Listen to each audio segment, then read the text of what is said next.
取消文学，这么快？对，取消。虽然有个前提条件，是你们的毕业答辩不通过后取消，但是我和你毕竟同事一场，提前通知你，顺便给你准备了一个 offer。君子不识嗟来之食。就是一个实验室保安的活儿，你别上纲上线的整那么热血。吴良白，我告诉你，不要狗眼看人低。我文学可是后继有人，文学的风骨会屹立不倒。哟，说你胖你还喘上了。正所谓天高云淡，望断南飞雁，不到长城非好汉，屈指行程2万。六盘山上高峰，红旗漫卷西风。今日，林爷，你上。今日长缨在手，何时辅助苍龙？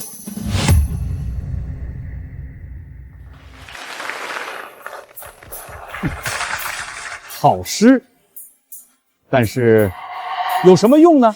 文学都要取消了，这就不由你操心了。我们的学生一定会通过答辩，保住文学。就你们，学术水平那什么长短、高低、大小都不一致，那个词叫参差无奇。哟，老宋，你这个学生还有点水平啊，会几个成语？废话，这是我的宗门天骄林野，通过答辩保住学科的重任就交给你了。我？对，你可是真正的天才。哎，过奖了，过奖了。我虽然是个3流编剧，但是在这文脉断绝的世界，还不是乱杀？文学的未来就靠你了，林野，你有把握吗？放心吧，老师，我不仅能通过答辩保住文学，我还会让文学重回巅峰，让这个理科为王的世界臣服在文学的脚下。欢迎各位老师同学来到荆州大学的公开答辩现场。今天的答辩关系到各位能否顺利毕业，同时呢，也关乎文学专业那几个苟延残喘的独苗的生死。你怎么说话呢？哎呦，对不起，宋教授，把您给忘了，这也关乎您的生死呢。欺人太甚，这简直欺人太甚！老师，你放心，今天我不蒸馒头争口气，一定让他们跪着唱征服。好小子，不愧是我的宗门天骄。接下来，让我们有请今天的答辩评委老师黄文山和孙启明2位教授。评委竟然是他们怎么了？老黄跟老孙向来对我们文学偏见极大，想要从他们手下通过答辩难上加难呐！真是天要亡我文学呀！天，我命由我不由天。老宋，你放心，管他什么偏见政见，我都会让文学天日重见。哟，这不是我们文学系的大文豪林野同学吗？哎，过奖了，未来的，现在还不是。说你胖你还喘上了，老宋啊，我跟你说实话吧，今天你找谁上场都没用，文学这个鸡肋没用的专业是一定会被取消的。这就不用您费心了，我们不仅会保住文学专业，还要让文学发扬光大。哎呦，好大的口气！这位同学口气倒是不小，你打算拿什么样的答辩作品来让你的文学发扬光大啊？就是林野啊，到时候可别拿一坨答辩啊！您喜欢这个就自己去收起，别老盯着别人。你说大话谁不会？但是答辩不通过，文学是必须取消的。就是，你不会凭你这张嘴通过答辩吧？哎，没错，你说对了，就凭我金口一开，便可以出口成章，征服在场所有人。金口一开，出口成章？胡闹！毕业答辩庄重严谨，我们不可能凭借空口白话就能让你通过的。这位林同学，2位导师的话听懂了吗？你打算拿什么来征服2位教授啊？一个让你们听完之后后脊发凉的故事。鬼故事？这位同学，我们的征途是星辰大海，我们的科技灿若星辰，哪有什么鬼？就是，如果你要是再胡闹下去，我们可是要直接判定你答辩不合格。不合格？啊，这可怎么办啊？别着急，要相信我的宗门天骄。对，就是因为没有鬼，我才要用我的故事让你们感受到细思极恐，感受到后背生寒。这就是文学的魅力。好，说得好，不可否认，我文坛之学子将会汇成一道铁流，而这道铁流在未来，我敢肯定将会成为一道洪流。宋明文，管你铁流洪流，再不从我桌子上下来，我打得你屁滚尿流！下来，粗俗，你就是俗人眼中见不得风骨俗人。我就不信这世界根本没有鬼，更不可能有人能够通过鬼故事吓到我。浅薄的人们，让你们感受文学带来的一点点震撼。下面请倾听鬼故事《午夜来电》。友情提示：各位记得把手机静音哦。一个破铃声还能吓到我们不成？在一所高中盛传一则鬼魅怪谈7日死亡录像带。传说看过这则录像带的人，就会在7天就会接到一通诡异的电话，然后离奇死亡。扯淡！就这，我们的主人公质子和朋友刚好看过这则录像带，今天是第7天。所以这录像带里到底有什么？要说录像带里的内容，只是一些看不懂的文字乱码，破败的枯井，看得质子一头雾水。看完录像带的质子惊慌失措，准备离开，却在这时候听到客厅里面传来奇怪的声音。哎呀，接下来肯定该电话响了。那声音低迷而又黏腻，初听像电流，仔细听则像是人的智齿在摩擦。哟，我不否认，故事的确有点出乎意料，但一点也不吓人啊。就在这个时候，房间里的电话突然响起。啊！你大爷！你看我都说了，手机得静音吧。您好，办保险吗？现在有优惠。啊！你闭嘴！这故事有点东西啊，明明就是普通的文字，怎么从这个林野嘴里说出来这么瘆人呢？这故弄玄虚，我一点也没有感受到恐怖。不害怕，你抖什么？我才没抖。行了，别吵了。林野，这故事接下来呢？这故事接下来，质子找到了自己的前夫，一位通灵师。我就知道，这种烂俗的鬼故事一定会出现什么通灵师。质子和前夫一起坐在电视机前，把那诡异的录像带送入录像机当中。而伴随着电视机里雪花纹的响起，滋啦滋啦的声音也随之再次出现。哼，又来这套，难不成电视机里能爬出来个人？找到了！哎呦，老孙，你是不是害怕？踢我干嘛？区一个鬼故事，我怎么可能害怕？那桌子下面什么东西碰了我一下？桌子下面，质子和前夫对视一眼，同时不转睛地看向电视。电视机里爬出来的女鬼，有的是直勾勾地盯着他们。嘿嘿，找到了，新买的谷子17。我操，鬼呀！停下！停下！停下！对，就这样吧。走了。站住！老苏，你干什么？答辩没有结束，都不许走！老苏，你的天骄这故事太吓人了。就是，我得吃速效救心丸。事关我文科一脉生死，就算吓死你们，也得给我听完。这叫什么话？一个答辩你非要闹出人命吗？行，我给你的宗门天骄过答辩还不行吗？对，让他毕业还不行吗？不行！所谓恐怖故事，不过就是操纵心理的小手段罢了，学术是严谨的。传出去，让一个故弄玄虚的鬼故事通过了答辩，这不是毁了文教授跟孙教授你们2位的名声，毁了荆州大学的名声。老吴说的也有道理啊。林野，我承认你的鬼故事有些效果，这并不能被称为文学，所以在我这儿答辩不能通过。那我继续给大家说一段，我这儿鬼故事多了，比如《电锯惊魂》《咒怨》《笔仙》。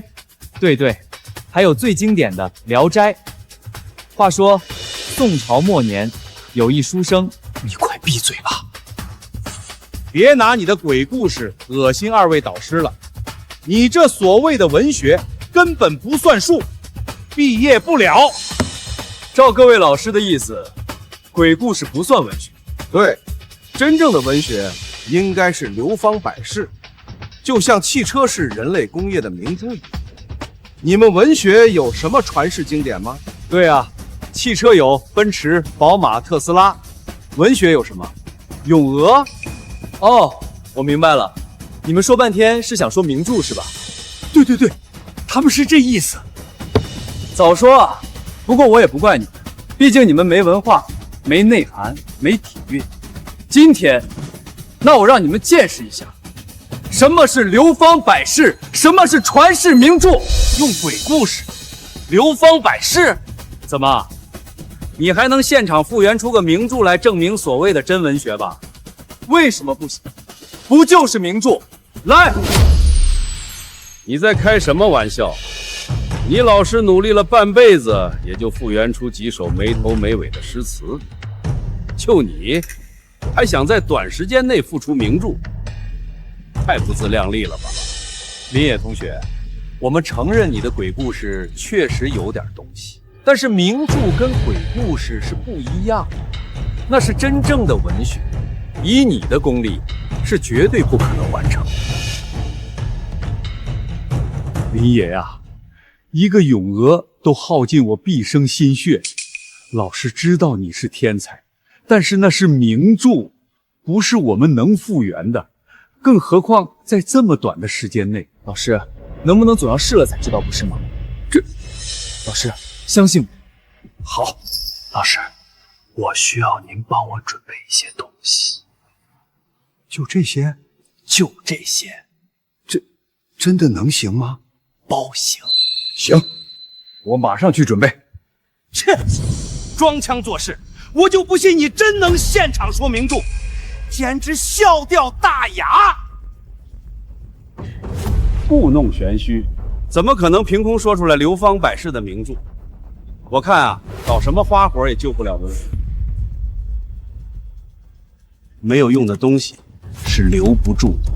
是啊，毫无用处的文学能有什么魅力？折一把纸扇，着一身青衫，拍案满堂惊叹，说书劝人行善，话不尽这千古流芳，言不止余音绕梁。故事里留下的思想，总让人心生向往。混沌未分天地乱，茫茫渺渺无人见。自从盘古破红红，开辟从此清浊变。富在群生养智人，发明万物皆成善。欲知造化会元功，须看《西游释厄传》。盘古是开天辟地，分清浊，定阴阳，才有了这山川河海、日月星辰。可天地间虽有生灵，却独缺一道轮回秩序，更有那花果山一脉，藏着个惊天动地的主。量子力学的诞生，颠覆了经典力学。看什么呢？文学系的答辩，《西游记》，这是什么？据说是神魔故事，什么文学的名著？什么狗屁的神魔名著，在我的高能激光轨道炮下无所遁形。李四，好好听课。这花果山乃十洲之祖脉，山顶之上有一块仙石，自开辟以来受日精月华祭酒，遂有灵通之意。日迸裂，产一世卵似圆球样大，因见风化作一个石猴，五官俱备，四肢皆全。我当是什么呢？西游记不就还是那些神啊魔啊的鬼故事？这就是你们所谓的名著，简直移花大方。你就会这一个词语吗？你老宋啊，你这神魔故事跟鬼故事有区别吗？你们文学啊，真是前帝的驴子，本领用光了，那叫黔驴技穷，真是没文化。文学的洪流，我是绝不允许你加入的。这石猴天资异禀，食草木，饮涧泉，与狼虫为伴，虎豹为群，张鹿为友。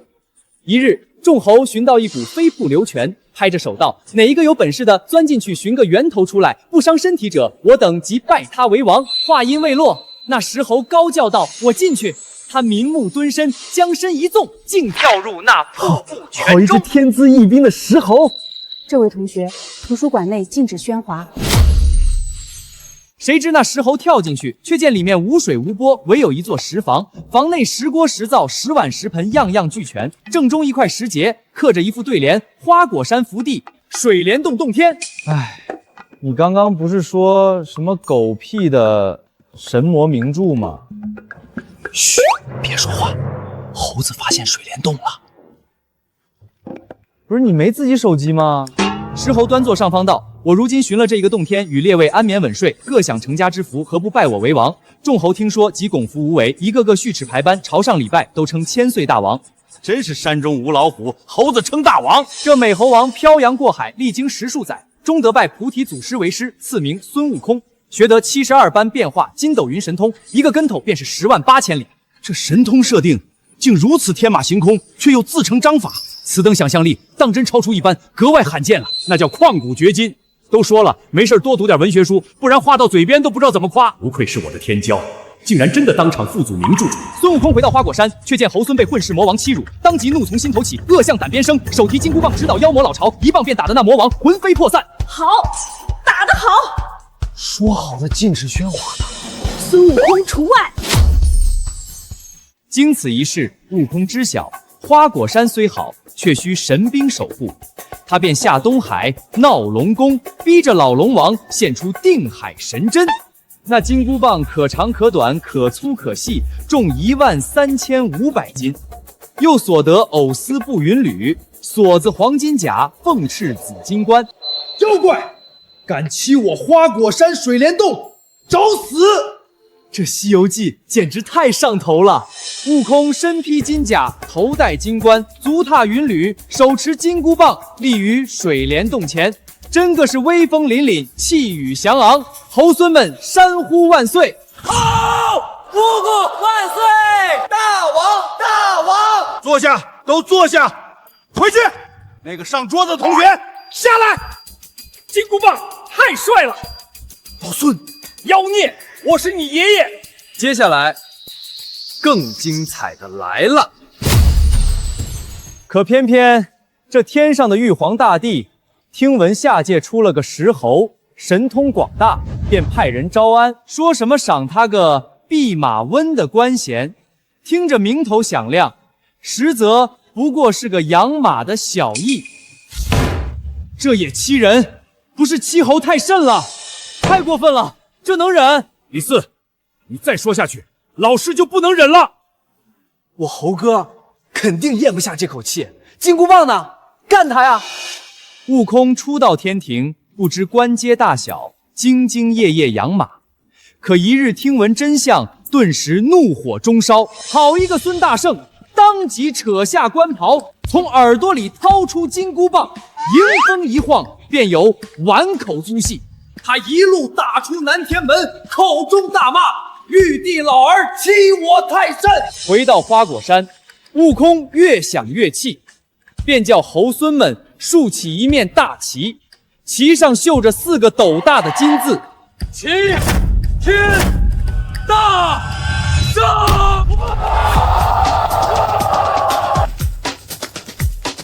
好一个齐天大圣，好一个桀骜不驯！这就是《西游记》，这就是名著啊！痛快，痛快！此等人物，此等气魄，当真不愧是传世名著。这就是真正的文学，这就是传世名著啊！张泽、李四，你们再看着那破手机说话，就给我滚出去！列位想想，那玉帝听闻悟空自封齐天大圣，岂能善罢甘休？一场天庭与花果山的惊天大战，眼看就要拉开序幕。怎么样啊？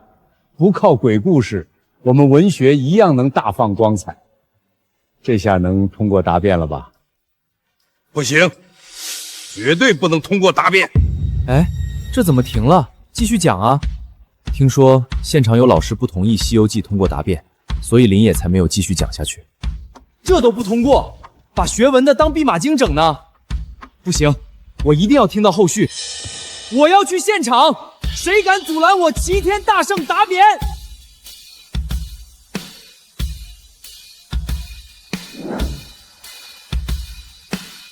就一只死猴子的故事也能叫名著？你们不会收钱了吧？你可不要血口喷人。反正只要有我在，答辩就不可能通过。谁敢拦我齐天大圣？谁敢拦我齐天大圣？我们学文的穷的叮当响，有钱贿赂吗？啊，有钱吗？医生血，这光彩吗？就是啊，爸，你还是赶紧把衣服拉上吧。嘿，宋明文，你穷你还有理了？张泽、李四，现在不是上课时间，你们怎么会在这儿？老师，我们是来听《西游记》的。我跟你讲，《西游记》真的是特别厉害。对，大王身披金甲，头戴金冠，足踏云履，手持金箍棒，帅炸了！不争气！哎呦，原来这是理科大拿吴教授的学生们，真是幸会幸会。怎么，这也是来看我们文学系的林野同学答辩的？啊，是。哎，这是我文学的荣幸。你们可是我的天骄，理科的未来之星，怎么能？看来吴教授的理科学生们也非常喜欢我们文学名著《西游记》呀，你说是不是啊，吴教授？争气，不争气！两位老师，这下可以通过答辩保住文学了吧？等等，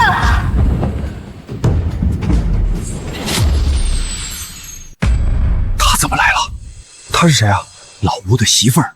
虽然是理科，但是早年却是文学科出身，弃文从理。我话还没说完，略懂文学，极懂拳脚。媳妇儿，你怎么来了？不争气！一个教授让一个学生给下了面子。媳妇儿，有话好好说，好好说，这还有这么多人呢。打了他，可就不能再打我们了。老师，我怎么觉得大事不妙啊？莫怕，为师护你。弟妹啊，这是又来找我切磋文学了？一边去！你也配跟我切磋？你就是林野？是。《西游记》这个故事还不错，多谢夸奖。但是，你这个《西游记》就是小孩子们看看的东西而已，曲高和华，你没有考虑到其他受众，我觉得算不上真文学。哟，那照您看来，文学应该是什么样的？你呀，还是太年轻，不懂女人心中的文学。文学应该是在那个下着瓢泼大雨的晚上，你流一滴泪，我涂一座城。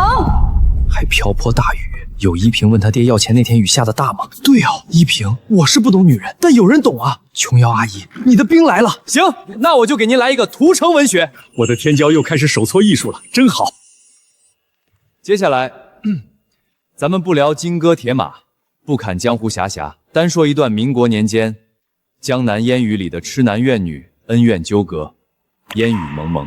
话说这依萍为了报复父亲与后母等人对他们的所作所为，设计抢走了后母给如萍介绍的男朋友何书君。可这始于算计的情爱终是不得圆满，在一个暴雨倾陶的夜晚，一切都爆发了。你一个大男人，怎么可能描绘出女性的那种柔情似水跟恨海情天？依萍发出了杜鹃啼血般的控诉：你无情，你冷酷，你无理取闹。那你就不无情、不残酷、不无理取闹吗？我哪里无情，哪里残酷，哪里无理取闹？你哪里不无情，哪里不残酷，哪里不无理取闹？不是就这跟大圣比好像差点意思，但是毕竟是大王写的，我又不敢质疑。你懂个屁！听不懂那是我们水平不行。这极致的拉扯，字字泣血呀！你们臭男人是不会懂女人的欲言又止的，除了林野。依萍伤心欲绝，站在桥上迎风入笠，雨点打着她，夜色包围着她，在黑暗中伸展的水面是一片烟雨蒙蒙。这时书航赶来，看着摇摇欲坠的依萍，惶恐的劝说让她下来。爱情啊，真是折磨人的东西。可依萍却喊话让书恒不要过来，他说在找东西，可在这波涛汹涌的江面能找什么呢？是他在找他的刺。不是神经病啊！人哪来的刺？你再说话，他有没有刺我不知道，你的毛是要秃了。依萍找的不是刺，是自己的自尊啊！这故事简直太痛心了。书恒不忍自己的爱人受伤，于是先一步妥协了。依萍，我知道你的委屈，知道你要压抑自尊来迁就我，这份心意我懂，我都懂。下次换我对你旁从，好不好？师哥好懂女人啊，旁从，这就是女人希望的爱情啊！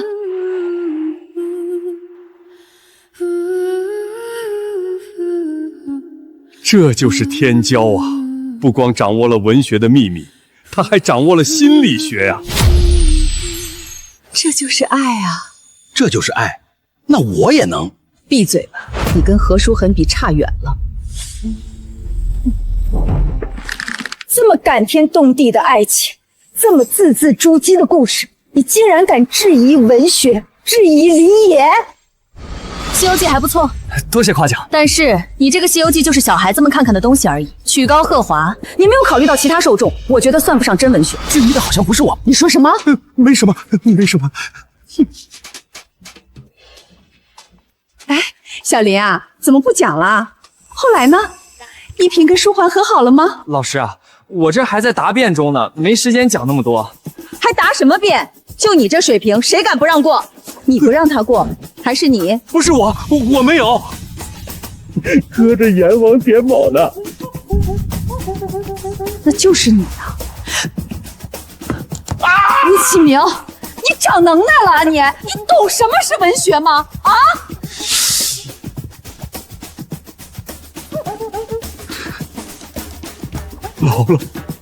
老了，也是让我吃上宗门天教的软饭了。干了这瓶，庆祝咱们文学系绝处逢生，庆祝小林答辩圆满通过。不是，咱们就没有稍微体面一点的庆祝方式吗？这不是兜里的钱都用来买你让我准备的桌子跟那金堂母了？还有扇子。对，你别说，那扇子还挺贵的，我得去问问还能退不能。看来是时候办点能赚钱的正事儿了。孩子，银行可不行抢啊！谁说我要抢银行了？我要靠文学让咱们腰缠万贯。原来这就是你要办的正事儿啊！写什么小说好呢？敌军还有5秒到达战场，行动！我寻思我也没抢银行啊，这是弄啥嘞？嘘，保安巡视嘞！保安巡视，我们为什么要躲？你不知道，咱们文学专业不受待见，谁来都能踩两脚。到了晚上，就连教室的水电网都不让我们躲用。所以我跟爸爸已经练就娴熟的躲避战术，能在5秒内预判敌人走向，默契十足。那你们有没有预判到敌人打到家门口了？什么？啊！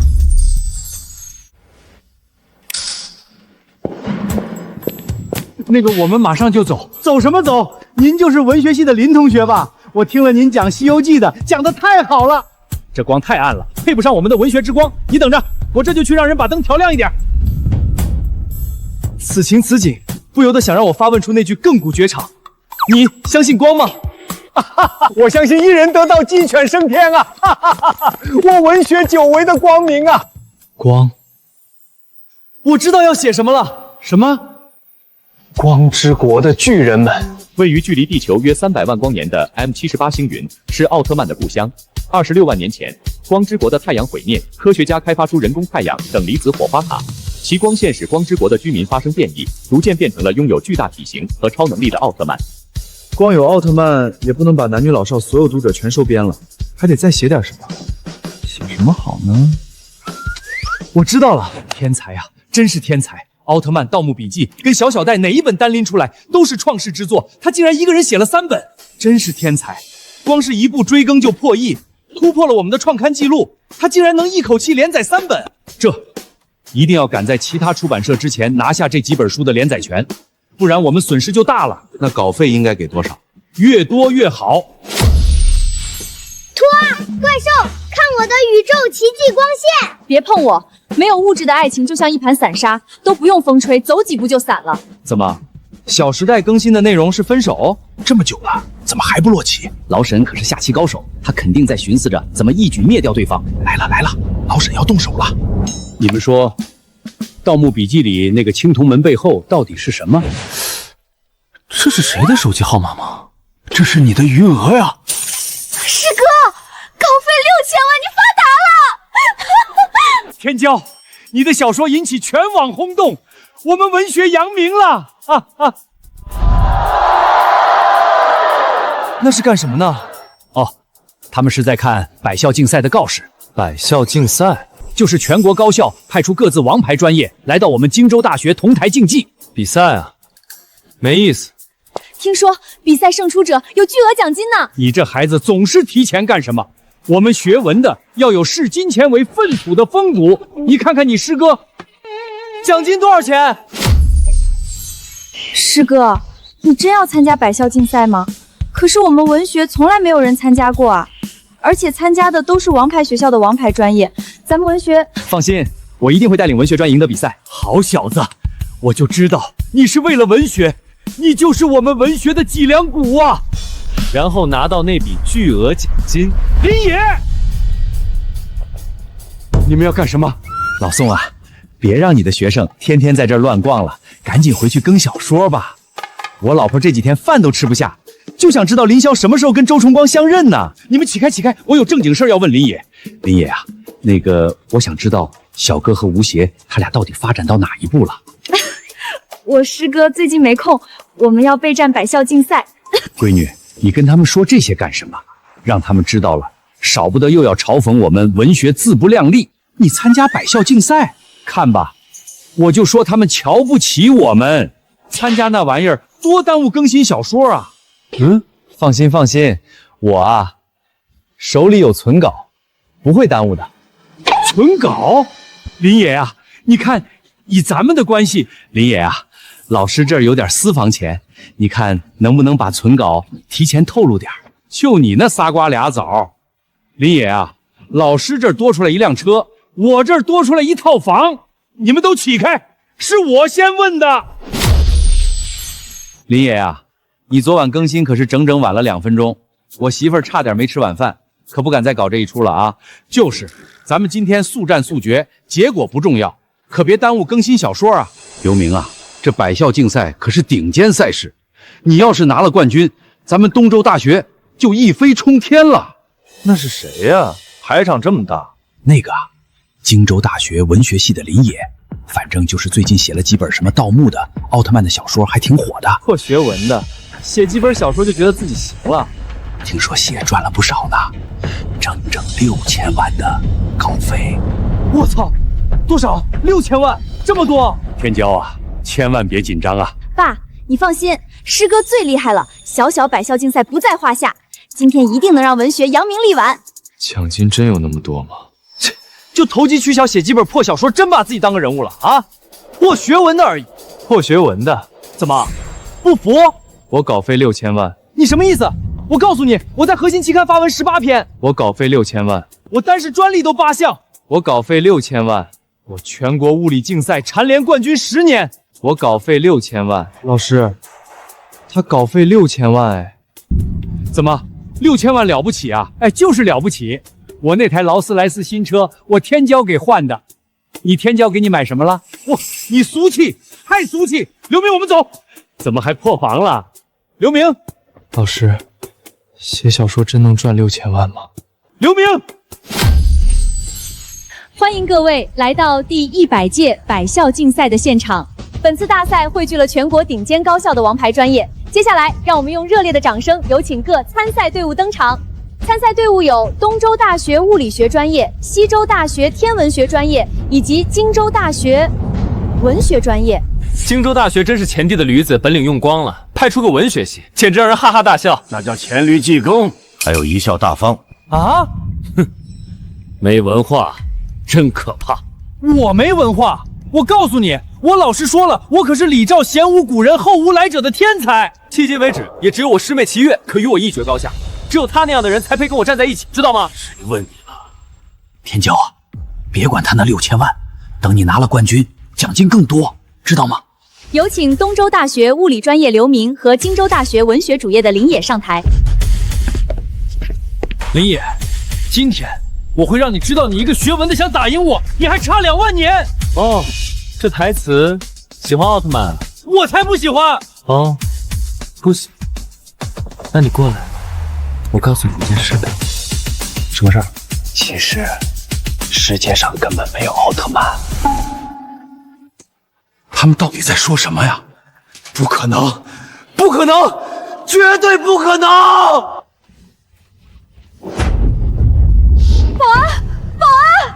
就是因为你们不相信光，所以低价才不会到来。这也太速战速决了吧！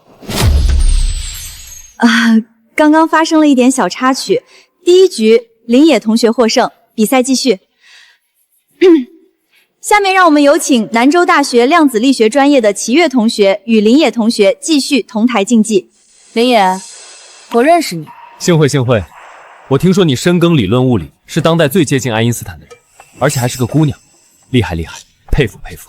我也知道你写出了名著《西游记》，还在网上连载了3部长篇小说，成绩斐然。但是你的一切骄傲，今天就要止步于此。很不幸，在文学的世界没有第一。我今天来也不是要争抢个名次，而是要让文学扬名天下。我承认你有些才情，或者说有一张铁嘴，但在物理学的殿堂中，没有诡辩者的位置。好家伙，物理学的殿堂没有诡辩者的位置。这个小姑娘虽然是学理科的，但似乎口才也很厉害，一点也没有前几个那些物理天骄那样木讷。好了好了，第3轮比赛正式开始，2位选手请就位。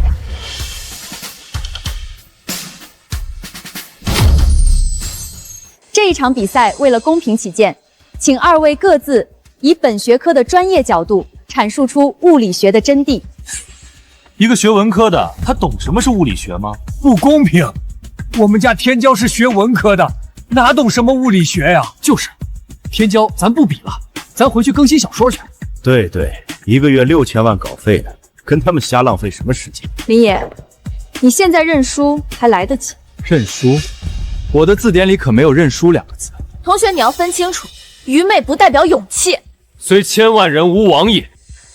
在这个世界，你们文科只会用故事建构情绪漩涡，让人自嗨，一无是处。这话我就不爱听了。怎么一无是处？落向牛顿的苹果代表着力学砸开了困扰文明进步的壁垒，爱因斯坦发现了相对论，便是演示出了世界运行的框架。可是你们文学呢？不是风花雪月，就是儿女情长，人类科技腾推不需要这些。不，你错了。要开始诡辩了？不，只是阐述事实。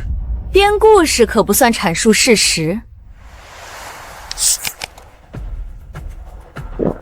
你又错了。不管文科还是理科，其实都在编故事，一个编数学故事，一个编人情故事而已。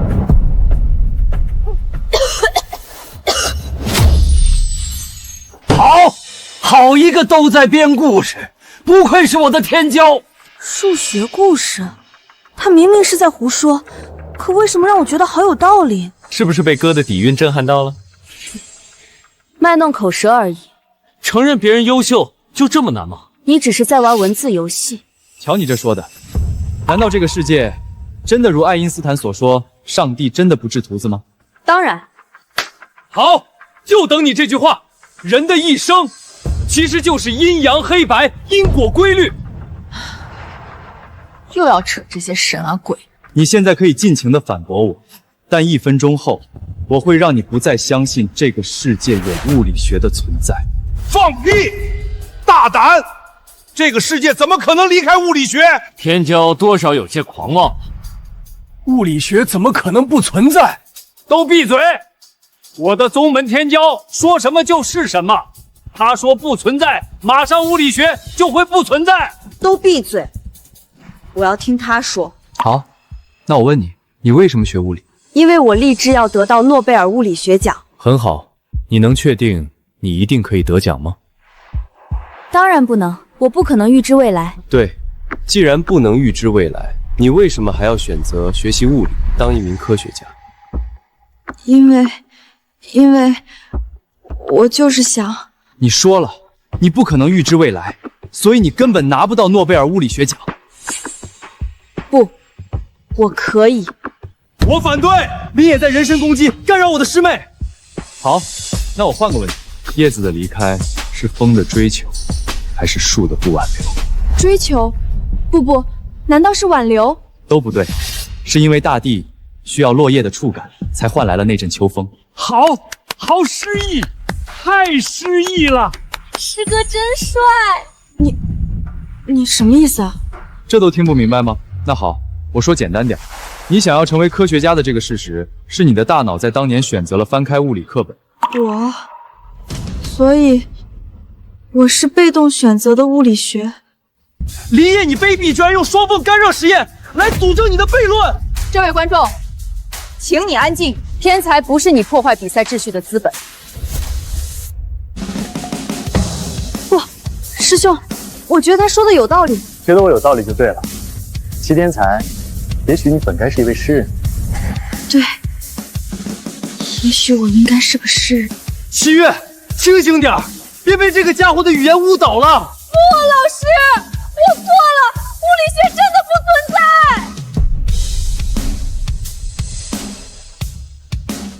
这个，看来这一局还是林野同学获胜啊！真是一个能打的都没有啊！师妹竟然都被林野糊弄住了，看来我要拿出撒手计了。林野同学的实力，诸位也是有目共睹啊！我想冠军颁发给他，诸位也是没有意见吧？没有，这样能文能理的天才，我们都是认可的。对，就是这样，速战速决，赶快回去更小说。好，那我宣布，等等，这位同学，请问你有什么异议吗？林野靠耍嘴皮子赢了几场，就想稳拿冠军，未免太可笑。哦，这位同学是？我是东周大学的冯宇。哦，就是刚刚战败的齐越同学的师哥。林野，你不要太嚣张！我告诉你，今天我就要用你最擅长的东西打败你，等着瞧吧！文魁星1号，那是什么？那是东周大学最近研究出来的机器人文曲星1号，能精准分析文学作品的结构、情感和逻辑。这不就是针对我天骄的杀猪盘吗？这是逮着学文的杀呀！我们比你最擅长的诗词，你说上一句，我的机器人对下一句，怎么样？哦，我知道了，速战速决，那就开始吧！大鹏一日同风起，扶摇直上9万里。好一个扶摇直上9万里，如此磅礴大气，不愧是我宗门天骄。假令风息时下来，犹能博却苍溟水。他竟然对出来了！即使风停，大鹏也能卷起千重浪。他竟然对得分毫不差，宗门危矣！哟，你这机器人有点意思啊！继续，千里黄云白日暝，北风吹雁雪纷纷。莫愁前路无知己，天下谁人不识君？岱宗夫如何？齐鲁青未了。造化钟神秀，阴阳割昏晓。秦时明月汉时关。万里长征人未还。生者为过客，死者为归人。天地一逆旅，同悲万古尘。精彩，太精彩了！怎么样？有我的文曲星在，还需要你们文学专业吗？又一个想断文学生路的，夺人钱财犹如杀人父母，杀母之仇不共戴天啊！那就别怪我不讲武德了。听好了，我的上一句是雨纷纷，旧故里草木深。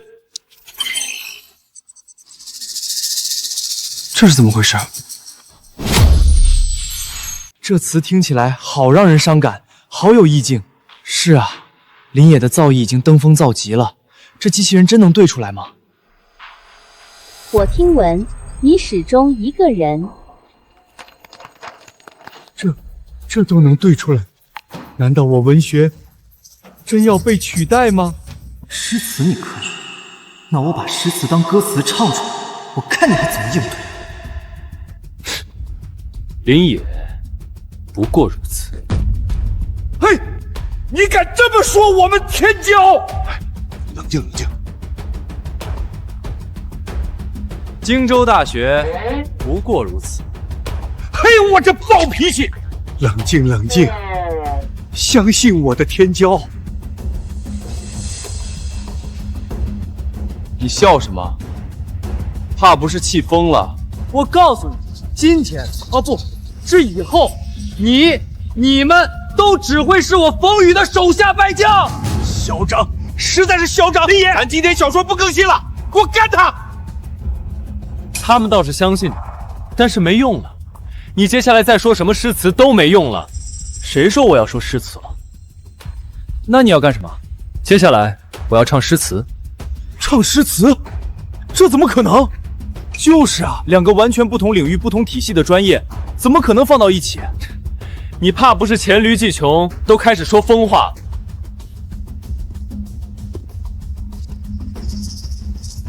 借用一下话筒。啊，好。垂死挣扎，我就不信你还真能把诗词唱出来。雨纷纷，旧故里草木深。他竟然真的唱出来了！我听闻你始终一个人，斑驳的城门盘踞着老树根，纸板上回荡的是在等。太绝了！诗词竟然能这么唱，比单纯念出来更让人心里震撼。这旋律，这歌词，好像真的看到了那座旧故里，看到了那个在城门下等待的人。现在还是垂死挣扎了吗？你的文曲星1号能唱吗？文曲星，快唱啊！抱歉，主人无法识别当前指令。我让你唱诗词，唱诗词，你聋了吗？抱歉，无法识别当前指令。废物！废物！指令识别成功，开启自毁程序。什么？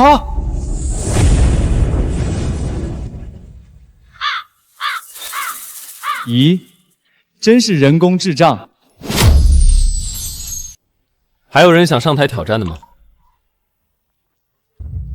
不可能，绝对不可能！就是因为你们不相信光，所以迪迦才不会到来。我告诉你一个秘密，量子力学根本不存在。那荆州大学文学系林野第一，诸位没有异议了。不愧是我文学宗门天骄。好是好，就是这时间是不是快来不及了？今天的小说还没更呢。美女，可以宣布了。好，我宣布本届百校竞赛的冠军得主是林野。我的余额已经跟电话号码一样壮观了。为什么我们的庆祝方式为什么还是如此朴实无华呢？天骄啊，你有没有听过一个词？什么？穷人乍富，我怕我学坏。老宋啊，不是我看不起你，咱这智商想要学坏还差点意思。嘿，你小子没大没小的。说真的，林野，我要谢谢你。我跟这个世界抗争了这么久，就是想要证明文学是世界的根骨。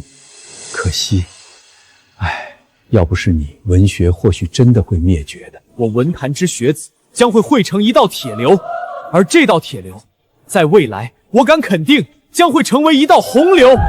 老宋，放心吧，文学的天要亮了。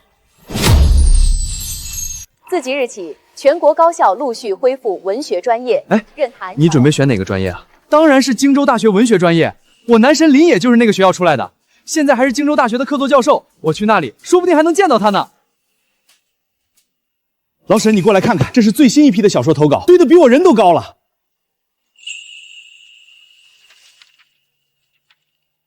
可不是嘛！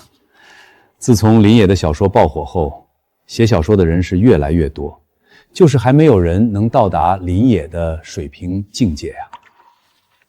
林野那是谁？文学宗师，天才都只是见他的门槛而已。也是。大鹏一日同风起，扶摇直上9万里。同学们，这首诗藏着少年的意气风发，藏着文学的磅礴力量，这就是我们要追寻的文字之美。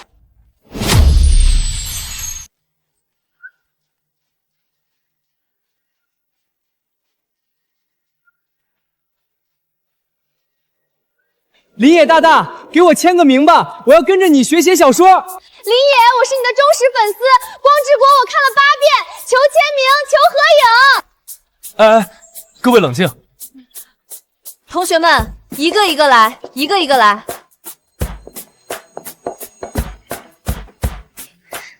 林野，可以给我一个签名吗？齐月，你怎么在这儿？你一个学物理的，来凑我们文学系的热闹干什么？什么物理学？不是，物理学啊，你的研究方向啊，不存在的玩意儿，研究它就干啥？我早就弃理从文了。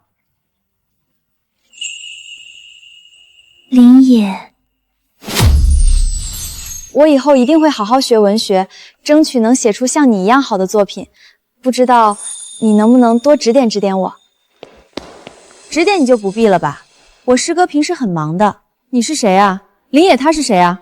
我是谁？我是他师妹，他唯一的师妹。师妹啊？又不是女朋友。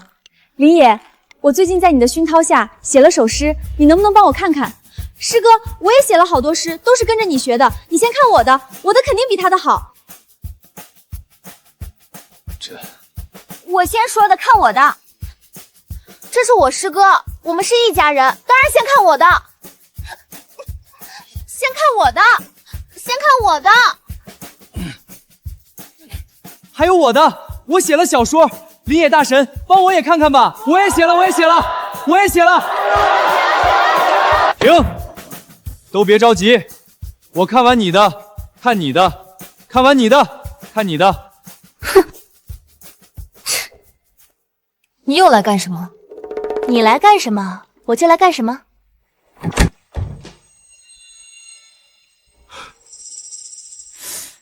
大事不妙啊！你让开，我要找我师哥，我也要找林野哥。人呢？林野？幸好跑得快。我可是还有重要的事要去办，怎么能被女人绊住了脚？开创新纪元的小说，就从这个情节开始。接下来，让这个世界再添一点震撼。Alpha Omega， 师哥，你电脑上写的这是什么啊？师妹，你怎么来了？吓我一跳！你什么时候站在那里的？我在教室没找到师哥，想着师哥应该会在办公室，就过来了。师哥，你怎么还研究起数学了？这阿尔法欧米伽是什么数学公式啊？我怎么从来没见过？没研究数学，这不是什么数学公式，你看错了，这就是我随便写的，没什么意思。哦，是你写的新小说？啊，是。我能看看吗？这。林野，我可算找到你了！我找了你好半天，原来你在这里。快看看我的诗，我又改了一遍，肯定比宋棉的好。师哥，你先看我的，我比他先来后到，你不能偏心。而且我是你师妹，我的诗肯定比他这个气里从文的门外人写的好。什么先来后到？明明是我先提出让林野帮我看诗的，所以应该先看我的。你少在这里仗着师妹的身份嚣张。我就嚣张怎么了？师哥就是偏心我，你有本事也当师哥的师妹啊！停，都别吵了。先来后到，宋棉比你先来，就先看宋棉的。齐月，你先等着，看完宋棉的就看你的，不准再吵了，听到没有？得意什么？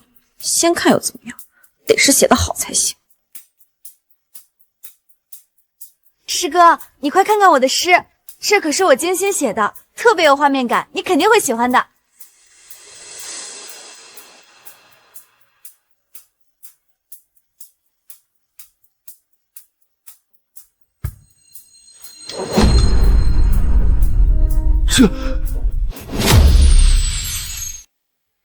师哥，怎么样？是不是很好看？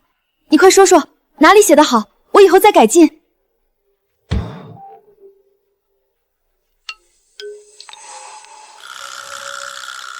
这个师妹啊，要不你还是自己念一遍吧，我怕我念错了，曲解了你的心意。湖名湖大，大名湖里有荷花，荷花上面有蛤蟆，一戳一蹦哒。师哥怎么样？是不是特别有意境？这挺接地气的。宋棉，你这也叫诗？我看就是顺口溜吧。还荷花上面有蛤蟆，一戳一蹦哒，笑死人了。这要是算诗，我一天能写100首。你胡说！师哥都说了，我这叫接地气，叫文学创新，总比你写的诗强吧？你有本事也念一首给我们听听啊！别在这里只会嘲笑我，有本事拿出真本事来。念就念，我写的诗肯定比你的强100倍、1000倍。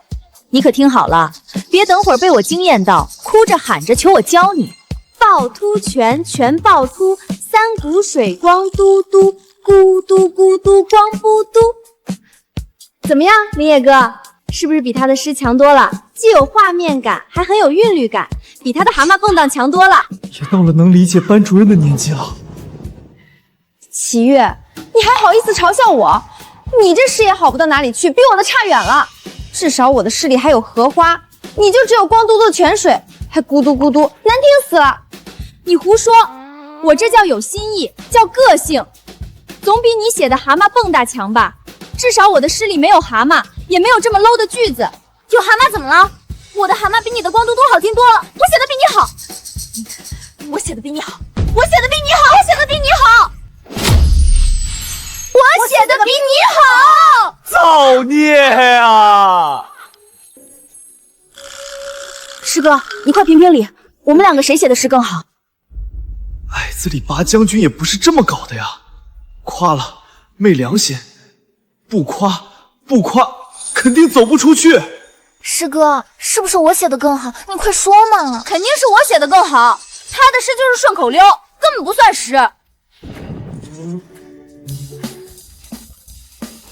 你们稍等啊，我去接个电话。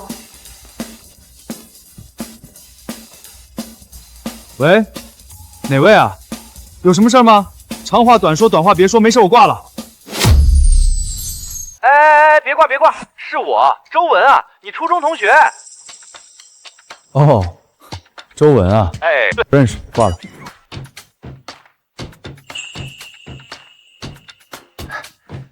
啊，周文啊，我记得，高中同学嘛，我记得。初中的。有重要的事啊，你说。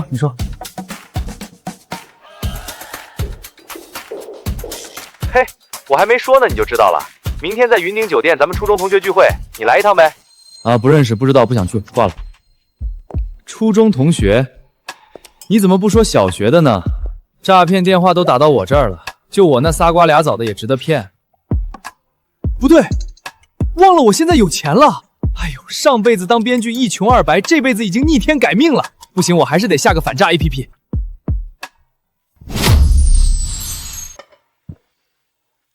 早上好啊。早上好，师哥。林野，我昨晚连夜又写了一首诗，你帮我看看呗。你催什么催？没看见我师哥正在吃饭呢。别吵，吃饭要紧。我就不信吃饭还堵不上你们的嘴。林野，你竟然亲自给我夹菜！师哥，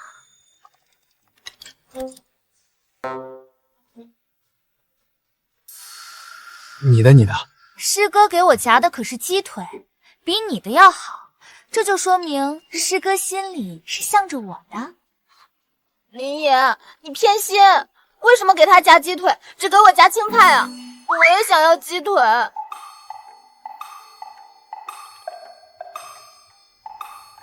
给你。师哥，你不能给他。这是你的鸡腿，你自己吃。他想吃不会自己去打吗？凭什么要抢你的？谁抢了？你也愿意给我，关你什么事儿？你就是嫉妒我。哎，给我的就是我的，林野已经给我夹2次了，数量上完是你。切，这算什么？我跟师哥的关系都不用客气，想吃自己拿。有时候客气一下挺好的。我也自己拿。这是我的。你说是你的就是你的，我还说是我的。我的。这不是我的吗？你能不能别抢了？这是师哥的菜，你吃自己的不行吗？你不也在抢吗？还好意思说我？有本事你别抢，让师哥自己吃啊！我那是怕你把师哥的菜抢光了，师哥没得吃。你就是故意的，想让师哥饿肚子。我没有，明明是你故意针对我，你就是不想让我在林野哥面前好好表现。造孽啊！你们慢慢吃，我已经吃完了，先走一步。师哥，你不能走！林野哥，你走了谁点评我们的诗啊？就是师哥，你还没点评我的诗呢，你不能走。吃完早饭，你必须先看我的诗。我昨晚又改了一遍，比之前更好了。凭什么先看你的？应该先看我的。我连夜写了一首新的，比你的蛤蟆诗强多了。林野哥肯定会喜欢的。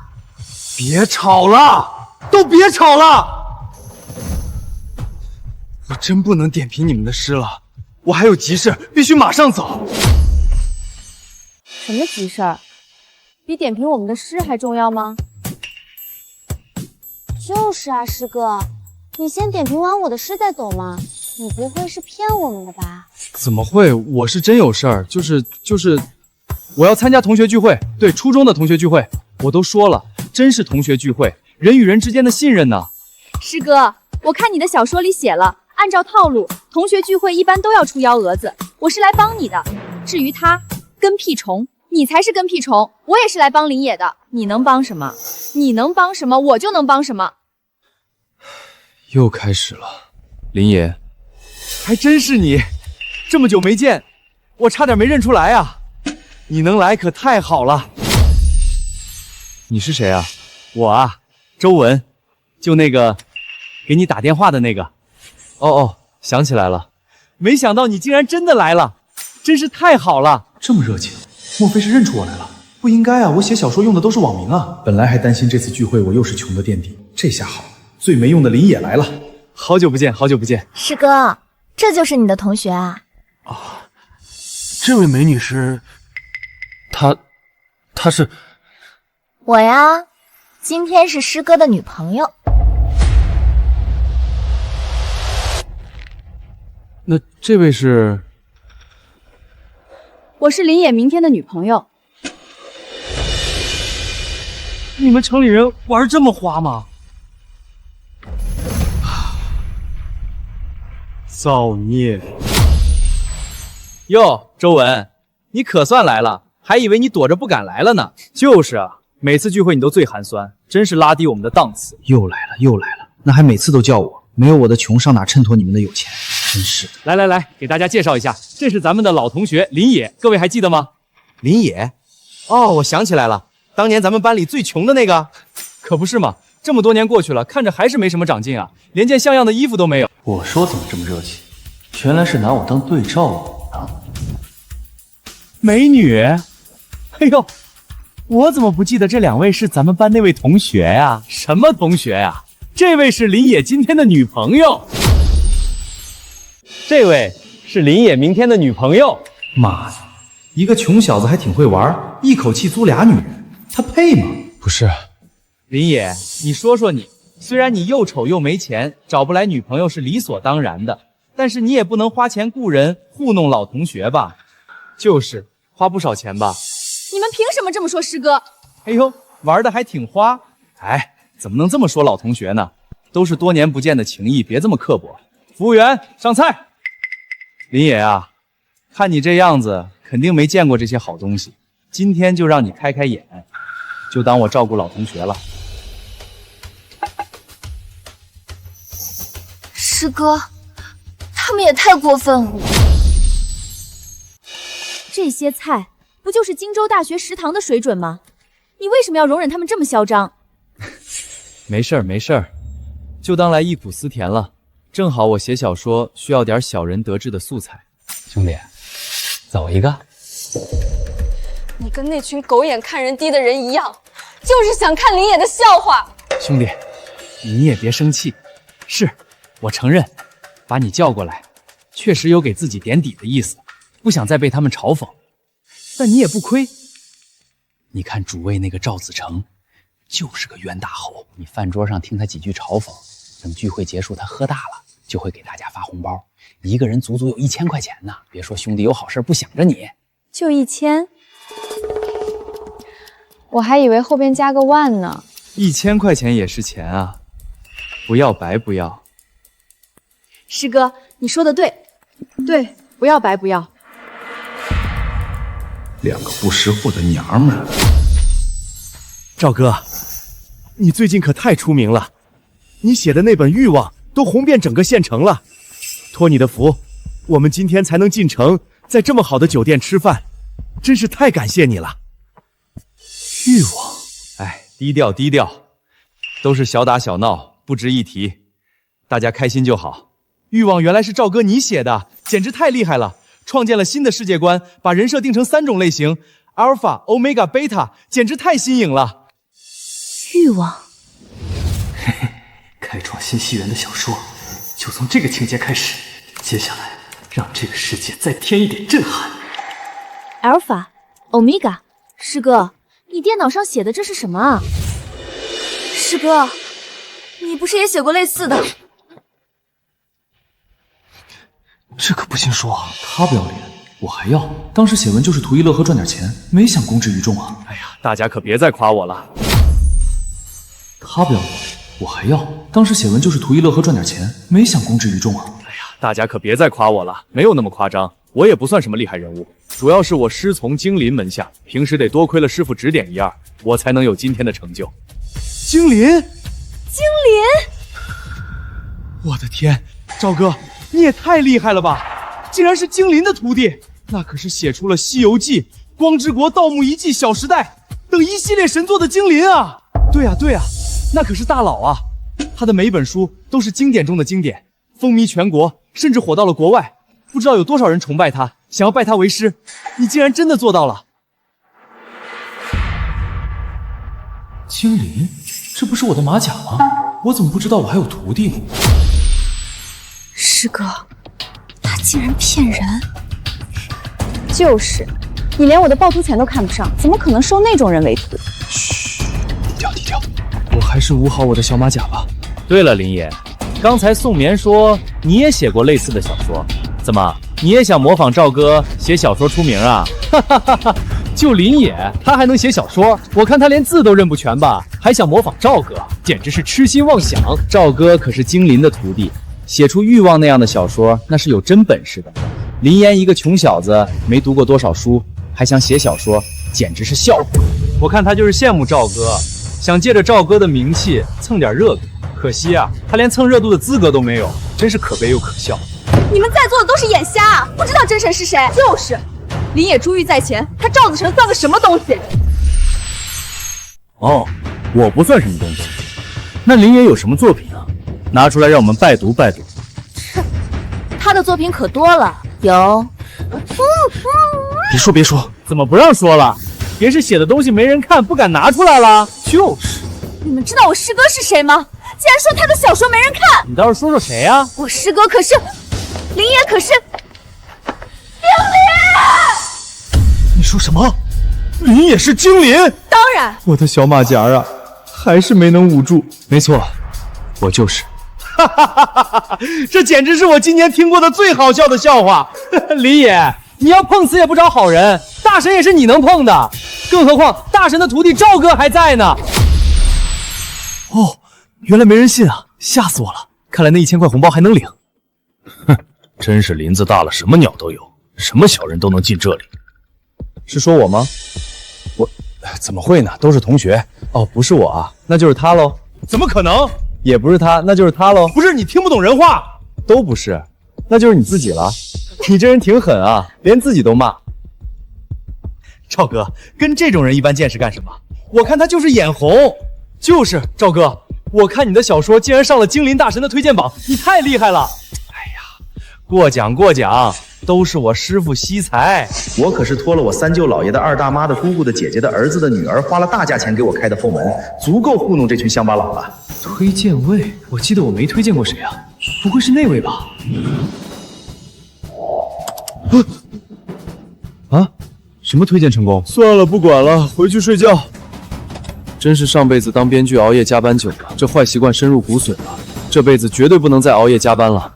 就说了不能熬夜加班吧。这下总该对我心生崇拜了吧？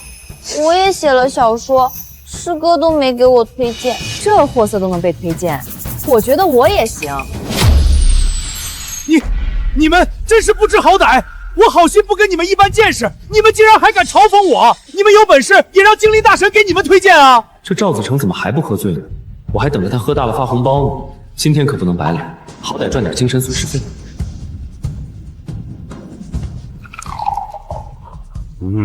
这才对，早这样懂事不就好了？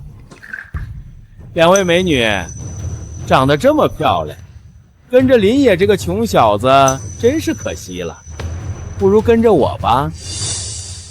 你什么东西？也不找个镜子照照自己。哎呦，两个小辣椒，我喜欢。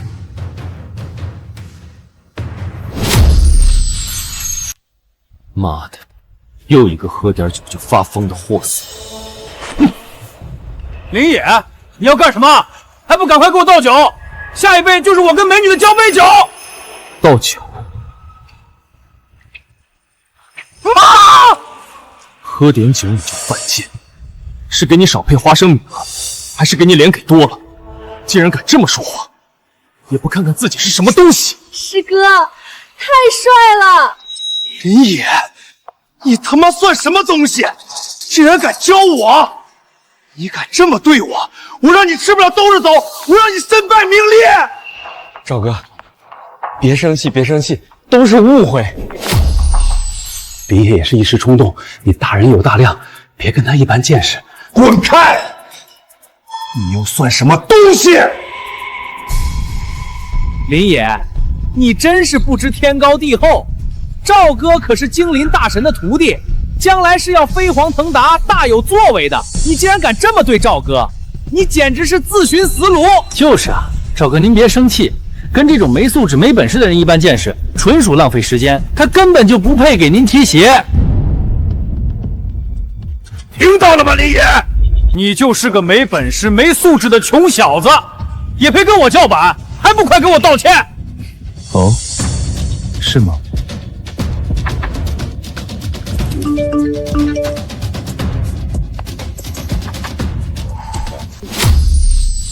这是谁啊？竟然惹我们大神不痛快，这就是要我们的命！就是影响大神，让他不能更新，干他！我可是得了精灵大神的亲自推荐，这可是莫大的荣誉，不是林野这种跳梁小丑能比得了的。对对对，赵哥说的对，您可是精灵大神亲自推荐的，才华横溢，林野根本就不配跟您相提并论。徒弟，诸位，你们要不先看看自己的手机？我怎么不知道，我还有你这么一个没素质、没底线，只会弄虚作假、冒名顶替的徒弟。精灵大神不是赵哥师傅吗？怎么会这么不给他颜面？就是啊，难道赵子成是骗我们的？